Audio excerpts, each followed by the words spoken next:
கிறிஸ்துவில் பிரியமானவர்களே, ஆண்டவராகிய இயேசு கிறிஸ்துவின் நாமத்திலே உங்கள் யாவரையும் வாழ்த்தி ஆசீர்வதிக்கிறேன்.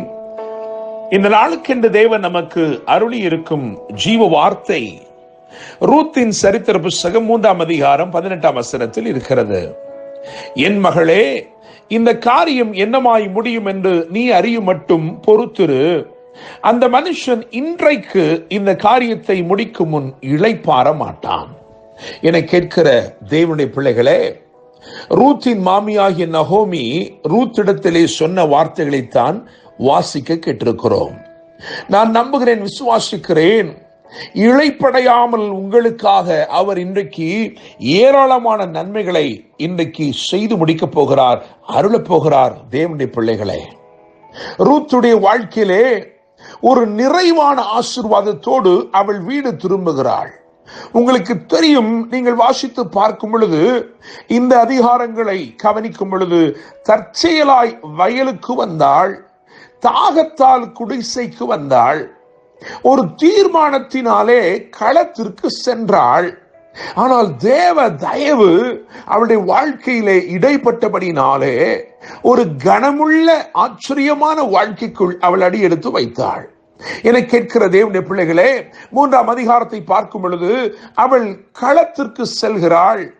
அங்கே பொழுது விடுவதற்கு முன்னே போவாஸ் அவளை பார்த்து சொல்கிறான், உன் கையில் இருக்கிற போர்வை விரித்து பிடி என்று சொல்லி அதை விரித்து பிடிக்க செய்து அங்கே 6 படி வார்கோதுமைகளை அளந்து போடுகிறான். நயமானவைகள் அருளப்படுகிறது, நேர்த்தியான நன்மைகள் அருளப்படுகிறது. அவைகளை எடுத்துக்கொண்டு நிறைவோடு புறப்பட்டு வீட்டுக்கு வருகிறாள். அவளை பார்த்து நகோமி சொல்லுகிறாள், நீ பொறுத்திரு. என கேட்கிற தேவனுடைய பிள்ளைகளே, நிறைவானதிலும் பெரிய நன்மை உண்டு என்று நகோமி அறிந்திருந்தாள். நான் நம்புகிறேன், விசுவாசிக்கிறேன், அது வேறு ஒன்றுமல்ல, நித்திய உடன்படிக்கையின் உறவு. சுதந்திரவாளியாய் போனவர் நிச்சயமாய் மணவாளனாய் திரும்பி வருவார் என்கின்ற நம்பிக்கை நகோமிக்குள் இருந்தது. என கேட்கிற தேவனுடைய பிள்ளைகளே, ஒருவேளை தேவ தயவு கிருபை உங்களுக்கு வெளிப்படுவதனாலே நீங்கள் இன்றைக்கு நிறைவான நன்மையோடு காணப்படலாம். நலமானவைகள் உங்கள் வசமாய் இருக்கலாம், நேர்த்தியானவைகளை அவர் உங்களுக்கு அருளி இருக்கலாம். ஆனால் அதை கடந்து இன்னும் நன்மை உண்டு, இன்னும் ஆசீர்வாதங்கள் உண்டு. அதுதான் நித்தியமான ஒரு உறவு. 4 அதிகாரங்கள் தான் இந்த சரித்திர புஸ்தகத்தில் இருக்கிறது. முதல் அதிகாரத்தை கவனிக்கும் பொழுது ரூத் மோவாபின் எல்லையை விட்டு புறப்பட்டாள், அதுதான் அங்கே சொல்லப்பட்டிருக்கிறது. 2வது அதிகாரத்தை கவனிக்கும் பொழுது தற்செயலாய் தனக்கு நேரிட்ட அந்த நிலத்திலே ரூத் பொறுக்கினாள். வேலைக்காரர்கள் சிந்தினதை பொறுக்க ஆரம்பித்தாள். அவள் பொறுக்கினது கதிர்தானோ அல்லது கர்த்தருடைய தயவோ என்று நினைக்கிறேன். அவ்வளவாய் தயவு அவளுக்கு வெளிப்பட்டது. 3ஆம் அதிகாரத்தை பொறுத்த வரைக்கும் அங்கே பொறுக்கிக் கொண்டிருந்த அவள் பொறுத்திருந்தாள் என்று எழுதியிருக்கிறது. ஆனால் 4ஆம் அதிகாரத்துக்கு வரும் பொழுது அவள் பெறவே முடியாததை பெற்றுக்கொண்டாள். தேவனுடைய பிள்ளைகளே, யூதாவின் ராஜாக்களுடைய வம்சாவளிக்கு வித்திட்ட ஓபேத்தை அவள் பெற்றெடுத்தாள். என கேட்கிற தேவனுடைய பிள்ளைகளே, நீங்கள் இன்றைக்கு தேவனால் அருளப்பட்ட வார்த்தை கவனிங்கள். என் மகளே, இந்த காரியம் என்னமாய் முடியும் என்று நீ அறிமட்டும் பொறுத்திரு. அந்த மனுஷன் இன்றைக்கு இந்த காரியத்தை முடிக்கும் முன் இளைப்பாற மாட்டான். உங்கள் வாழ்க்கையிலே ஒருவேளை நெடுநாட்களாய் நீங்கள் காத்திருக்கும் காரியமாயிருக்கலாம்.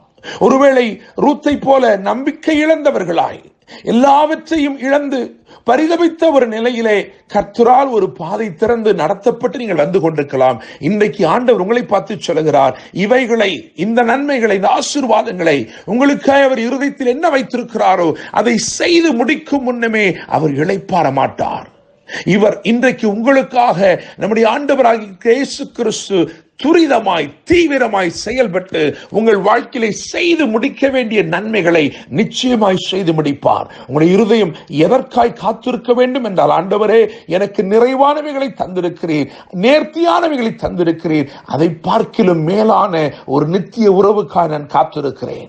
உம்முடைய மணவாட்டியாய் காணப்படும்படிக்கு மணவாளனாய் உமக்காய் நான் காத்திருக்கிறேன். என்னை கேட்கும் தேவனுடைய பிள்ளைகளே, இன்றைக்கு இந்த காரியம் என்னமாய் முடியும் என்று நீ அறிய மட்டும் பொறுத்திரு.